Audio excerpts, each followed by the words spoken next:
Let's have a quick silip sa ating ginagawang system ngayon.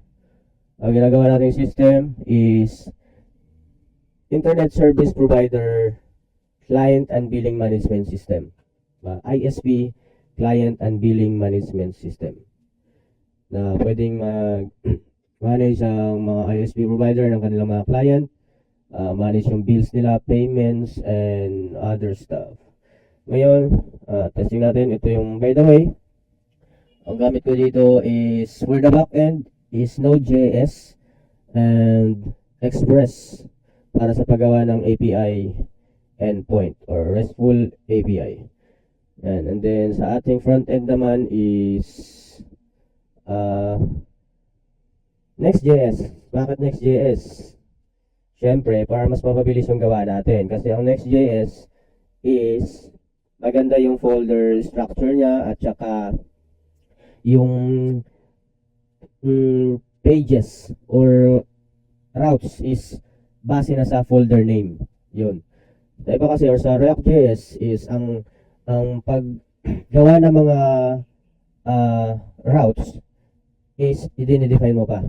So dito sa Next.js is kung ano yung folder name, yun na yung routes niya. Page route. Halimbawa, dito is sa app natin under na app folder, kung meron kang login na folder, ang magiging endpoint niya is /login. Okay? Mas mabilis yung gawa. At bukod doon, syempre, para sa pag-manage ng ating components, React, kasi ito, framework. Mabilis siya makagawa ng UI, gamit yung mga components, reusable components. Pwede tayong gumawa ng mga reusable components, which is magagamit natin sa iba-ibang pages natin. Para hindi natin gawa ng gawa, gagamitin na lang natin. Pwede tayong gumawa ng dynamic component, which is, yun, may iba-iba yung content pero same lang yung structure or layout. And ang kagandahan nito sa Next.js ay meron siyang server-side rendering, merong client-side. So, kung gusto mo ng user interaction, client-side. Kung mag-fetch ka ng data na wala namang user interaction, walang pwedeng server-side fetching. So, dito sa ating backend is gamit natin Node.js. Ayan. As you can see dito, ano ba yun? Ayan. Node.js ang gamit natin. Combine with Express para paggawa ng ating API endpoints. Bakit Node.js? Siyempre, ito yung master ko eh. Ito yung master ko. Una pala, ang paggawa ko nito is ginawa ko siya sa Spring Boot, which is a Java framework. Java-based na language siya. Pero sa tingin ko, matatagalan ako kasi nga, inaaral ko pa yung Spring Boot. Siguro sunod, pag ma-master ko na yung Spring Boot, i-convert ko to sa Spring Boot. Node.js muna, syempre. Master natin to eh. So, try natin. Pakita ko sa inyo yung currently na nagawa ko na sa ating ISP management system. I-run muna natin yung development server. Ito. Nasa backend folder na tayo. Try natin npm run dev. Yan. Sintayin natin mag-run ang ating server. Server is running on port 7000. So, since running na ating server, pwede na natin i-start ang ating front-end development. Ayan. Next.js 15.5.4. Ayan. Started na siya, localhost 3000. Tingnan natin sa ating Chrome. Localhost 3000. Tingnan natin. Ito yung design niya. Ito yung front-end website niya, pinaka-landing page. So ngayon, hindi pa siya masyadong improve or yung UI. Kasi more on, focus ako sa functionality muna. Madali lang naman ito ayusin, yung UI niya. Ayan. Pricing, bills with this contact.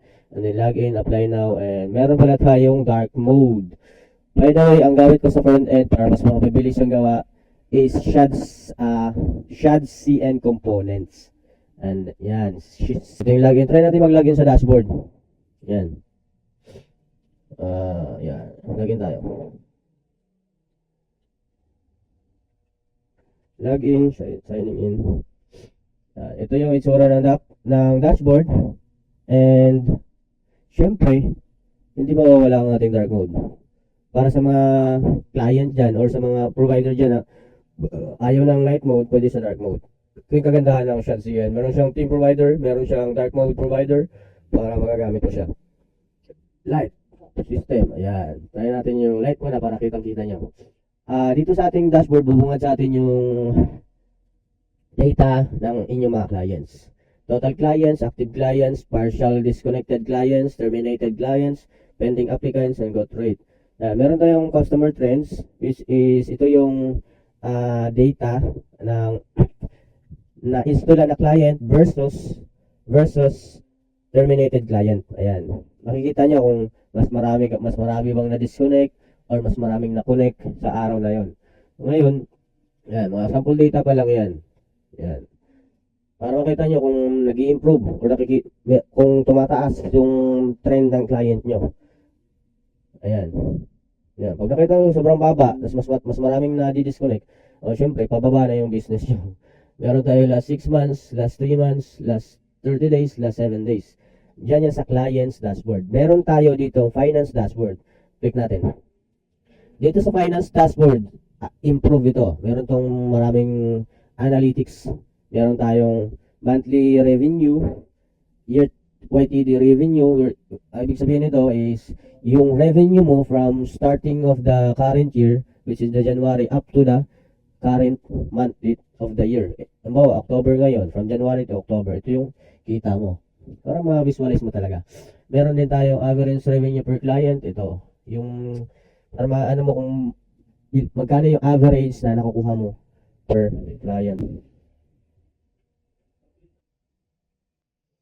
Meron din tayo ditong total invoices. Yan, total na invoice na na-generate ngayong period of the year. Ngayong year. And then, ayun tayong revenue trend. Last 12 months, ito October ngayon, and the previous 11 months. Yan. Meron tayong revenue by service type. Yan. Plan 699, ano yung kita nyo or nasingil nyo sa plan 999, 699, 1499. Depende yan sa service plan. Billing status, paid versus pending versus overdue. Yan, overdue, pending, yan, unpaid, overdue, pending, yan, top overdue clients, mga overdue na ng clients, and then, yung pinaka maraming unpaid na client, yun yung makikita mo dito una. Aging report, AR, yung account receivable mo, yung mga due date ito, mga lagpas na ng 1 to 30 days na due date, 31 to 60 days na due date, 61 to 90 days na due date na hindi pa nababayaran, and then 90 plus days. Meron din tayong not yet due. Ayan, yung mga na-generate na bill mo na babayaran pa ng client na hindi pa siya lagpas ng due date. Top debtors. Ayan, top debtors. Debtors yung client mo na hindi pa nagbabayad. Marami siyang hindi pa pinabayarang bill mo. Kikita mo agad dito, no? Para yung mga admin mo, ano na agad, ma-assist, na agad, ma-solusyonan, ma-contact, ma-message, ayan. Meron din tayo ditong payment methods breakdown. Yan, distribution by payment type, cash payment, GCash payment, transfer, Paymaya, and then, meron sendit, meron tayo ditong sendit sunod pag nagbayad yung client sa website through GCash, A-payment, Lawan, yan. Collection trend. Yan, monthly payment collection. Yung nakukuha mo yung monthly collection. Yan, 12,087. Yan, makikita mo yan dito. Diba? Ang ganda. Adjustments, customer metrics, average lifetime value. Yan. Failed transaction, new versus returning clients billing trend. Yan. Okay. Tapos na tayo dyan sa finance. Dito naman tayo. Wala pang laman yung iba. Tickets, Microtech. Yung sa tickets, ilagay natin dito yung ticket, yung report, tawag dyan, yung, ang tawag dito, yan, tickets, yung mga repair ticket, tulad ng mga repair ticket, yung mga, si client, pwede siyang mag-create ng ticket, kung may problema siya sa internet, para mamanis dito ng admins, ma-assign, ma-move sa, kung ongoing na ba. Ayan. Sa Microtech naman, yan. I-integrate din natin yung Microtech. Try natin, i-integrate yung Microtech para makonect nyo yung mga server nyo. MikroTik server nyo dito. Yan yung sa dashboard. Okay? Dito naman tayo sa clients. Dito na. Yung management ng client nyo. Pwede nyo search yung client nyo dito through client name, account number, Gmail, contact number. Yan. Pwede yan. Para mabilis yung pag-searching. Yung searching natin dito is ano siya, yung return ng ating data dito is paginated. So kapag mag-search tayo dito, mag-request ulit siya sa server ng data na sinerge mo. Hindi siya tawag ito client side. And then nakalimit lang ito. Ang limit ng ating result is base dito sa ating rows per page. 10. And then yan, skip. Ito yung ano natin, pagination. Yan, nakikita natin. Pwede natin yung rows per page 25. Yan. Rows per page 50, 100. Yan. Paano natin mag-add ng client? Ito, kitang-kita agad yung add new client. Try natin mag-add ng client. Test client at gmail.com. Telephone number, at ano na lang. Address, test address. Account number, kung may existing na client kayo sa mga Excel nyo dyan, pwede nyo copy yung account number nila or mag-generate kung bagong install na client, generate ka na lang ng account number. And installation date, halimbawa ngayon, installan, MikroTik account, yung nilagay mo na account sa MikroTik niya, billing day, 1 to 28. Ayan, kasi February hanggang 28 lang eh. Purpose nito para, mag-i-automate natin yung generation ng bills and their due dates. Bawal natin ilagay yung 29, 30 kasi nga paano kung February hanggang 28 lang yun, di ba? Kailangan 1 to 28 lang ilagay natin. Honest. Kung na-install siya ng 30, i-move mo na siya ng ng first day of the month. About 30, move mo na siya ng 1. And then pwede kang mag-create ng bill prorated yung na-use niya na day. I-add mo na lang sa billing niya. Try natin billing date is 2. And the service plan, select ka lang. Plan 699. Yan, ito nababago yan. Doon sa service plan page mo. Client type, residential. Extra notes, kung meron kang extra notes, pwede mong i-automatic generate ng bill niya. Full, pwedeng full, which is a 12-month range yung ma-generate na bill. Para meron na siyang bill sa lahat ng from this current month or from the next month to the next 12 months or the next 11 months. Pwede kang mag-create ng prorated, ayan. Nabawa, na-installan siya ng 30. Na-installan siya 29. And then, gawin mo ditong billing day is 1. Pwede kang, prorated, which is 2 days. 29 from 30 to 31, about 2 days. Ayan. Or 1 day. Para ma-move mo na siya ng 1 yung niya. Okay? Tanggalin muna natin. Try natin para matesting natin. Next month. This month or next month. Try natin. Next month tayo. Add tayo ng client. Tandaan natin, test client. Isa-search natin yan mamaya. Add client. Ayun, bilis, diba? Siyempre, nasa development. Mas mabilis sa, yan natin. Mabilis din to sa production. Ayan. Na-add na natin. Ito na siya. Test client. Automated yung ID niya. Test client at gmail.com. Search natin. Yan, meron siyang debounce. Para pag-type ni admin, hindi agad-agad magre-request sa server. Diba? Meron siyang 500 milliseconds debounce. Debounce technique. And then, pwede natin search siya gamit phone number. Ayan, diba? Phone number, try natin. Diba? Address, service plan, residential client type, status active, bill per month is 9699. Ayun. Tapos na tayo sa add client. Dito naman tayo sa paano natin i-edit. Ito. View details, di ba? Ang goal ko dito is mapadali yung user interaction, yung mga admins nyo, yung user experience niya. Dito lang agad. Pag-click mo ng view details, mag-appear lang yung drawer. Sa iba kasi, mag-navigate pa sa new page, which is mag-ano naman ng other loading, mag-ano na naman ng malilito, hindi siya maganda yung user experience niya. Dito ginawa ko is drawer lang. View details. Diba? Hindi ka na maglilipat pa ng ibang page. Dito din sa drawer na to, Meron din tayong edit diretso. O, di ba? Andito na sa drawer na to. Pag edit mo, yan, gawin mo siyang inactive o terminated. Mali ka. Plan 999 pala. And then, yung pangalan, pwede mong gawing test client. Ayan, test. Dubli natin yung test. Yan. Test save changes. O, di ba? Mawawala lang yung drawer. And then, yan. Di ba? Nabago na siya. Test client test. Yan. Then, yung bill per month niya is 999. Then, plan is 999 din. Ganon kabilis mag-edit.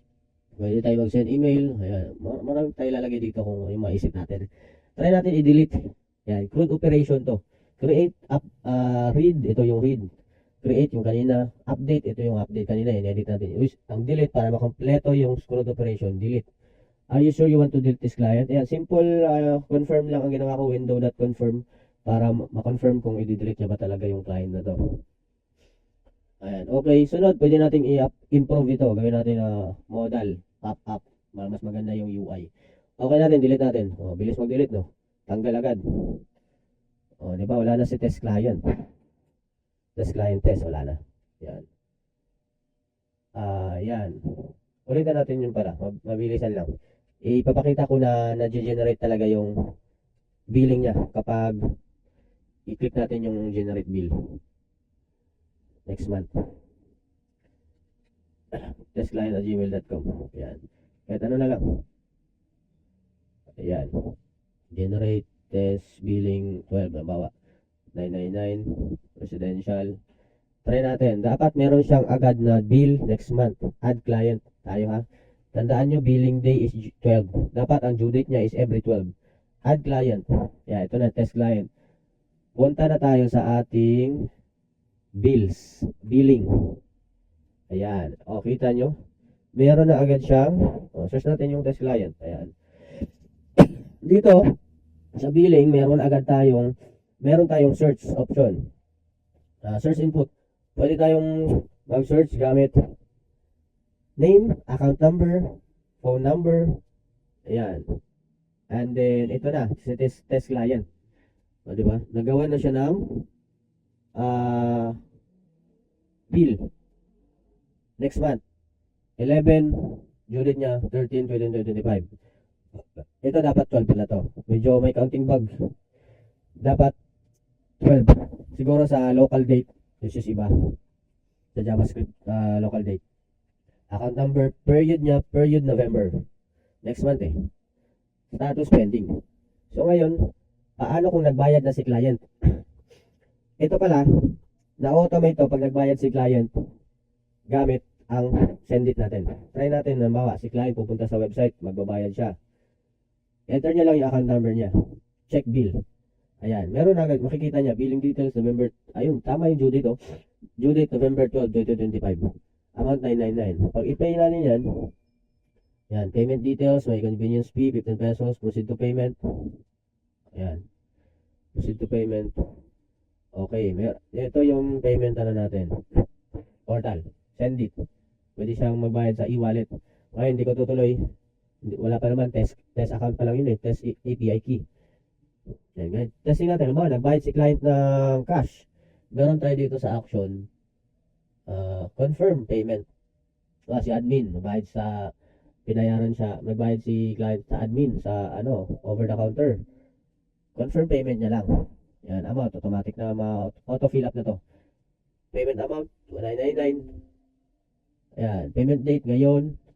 Payment method, select lang. Reference number. Paano kung cash?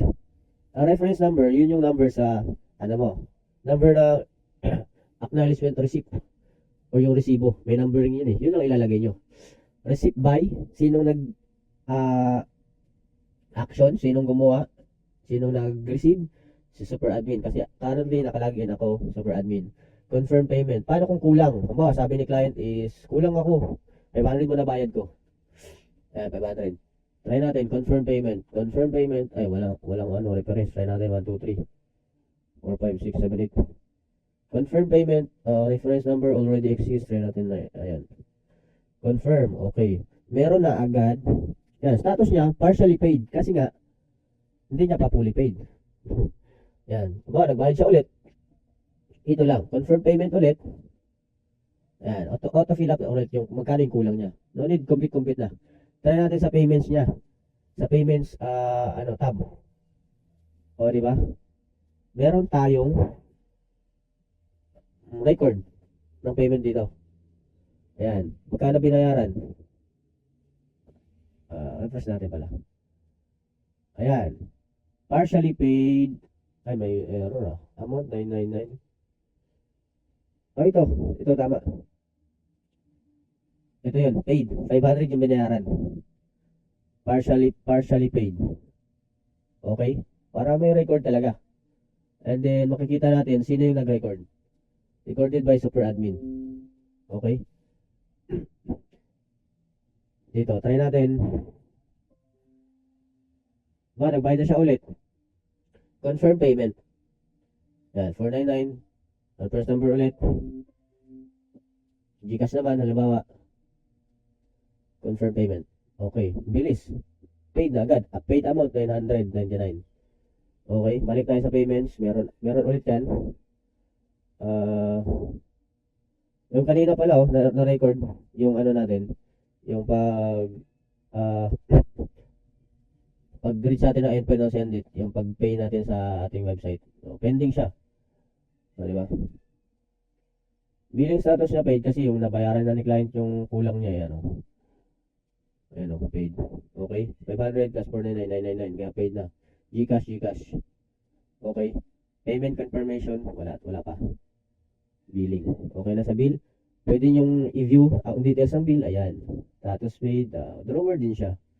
Diba? Pwede tayo mag-create ng bill dito manually. Invoice number is auto-generated. Client, halimbawa si test client. Try natin sa month of December naman.